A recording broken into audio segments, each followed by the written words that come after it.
Hi, I'm Jamie McGrew with the Muskingum County Suicide Prevention Coalition and the Muskingum Area Mental Health and Recovery Services Board. And I am Rhonda Talbot, and I am a VA peer specialist with the Zanesville Community-Based Outpatient Clinic VA facility. Great. So, Rhonda, we hear about 22 a day, and that being a statistic associated with veteran suicide. Can you clarify that for us? So 22 a day is actually inaccurate. It never was, and it's not real. So the actual number is 17. It's just that we don't try to focus on stats. So we try to focus on engagement, empowerment, and community. So our biggest thing is just engaging in the community, and a majority of our veterans who have died by suicide happen to be not engaged in treatment. And so that's why our focus is community and engaging and influencing other community agencies to provide that support to our veterans in the community. So how do prevention efforts among our veterans differ from traditional treatment for our civilians?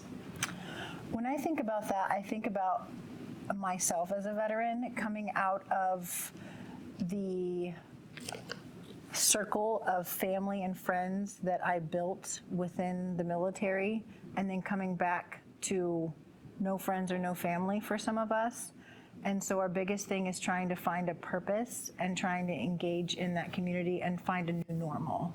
So it's a very huge adjustment. And so the biggest thing is just, in my opinion, whether it's a veteran or a civilian, is just being present and being there. So I would say the biggest difference is just the fact that we were so used to having something to look forward to, having something to engage in from sun up to sundown, even all night long, if that were the case.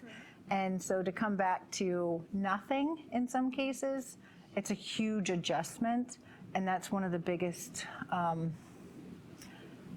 things that we face whenever we return. So it's different in that aspect, I believe. So as the daughter of a veteran, how do I support my father in his efforts to be a little more mentally healthy? It's a good question. I mean, ultimately, recovery is different for everybody, and what we are all facing internally or externally is going to be different for everybody. I mean, we can have some common ground. I mean, the biggest thing is just being there and being present and, accepting them as they are, and also providing them that insight or that, like, being a role model. So showing them what it's like, to do things or to engage in things. And sometimes, we need a little extra push from time to time. And I do understand that in some cases, that push, we kind of push back, and we don't want to, accept those offerings. I mean, ultimately, in general, across the board, whether you're a veteran or not, just being present and being engaged. Absolutely. So do you want to share maybe some of the programs that are happening right now, some of the neat stuff that we can offer to our veterans in general? Yes, so our biggest thing that we're really trying to focus on, again, like I said, is community engagement. So we are a community, we work together, we collaborate together, and we are going the route of, the non-traditional mental health care, and it's focused more on living and how do you live and what do you do. And so we have equine therapy programs that we are partnering with folks in the Muskingum County area as well as in Franklin and Licking. We also have gardening projects, so Fast Track Farming, Veterans Farmers Coalition, those types of things. There's all sorts of fishing, the Arts Initiative. We have, there's leather groups. We do virtual, so we have a lot of virtual appointments and groups provided to veterans.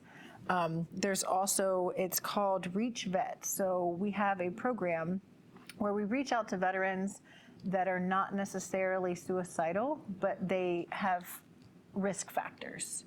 And so instead of us just waiting to hear from them, what do you think we should do? We should reach out to them. So it's called Reach Vet.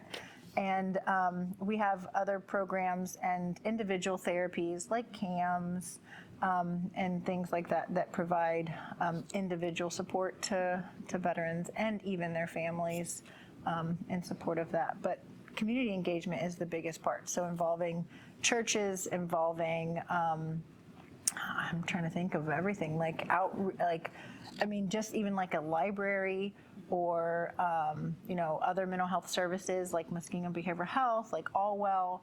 We partner and we engage with them and we share ideas and we provide support to each other and we go to events together. And I think that's what it's about. I think that's great.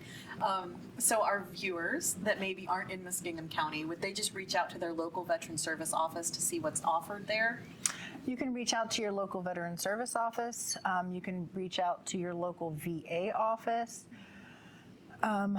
You can reach out, even AMVETS, American Legion, VFWs. I share all of our information with those folks, and those folks in those agencies or community, I don't know what you call them, community partners, they have events and activities going on all the time. So just getting to know your community and getting to know what resources are available. Rhonda, thank you so much. That's some great information. I'm excited to hear everything that's happening.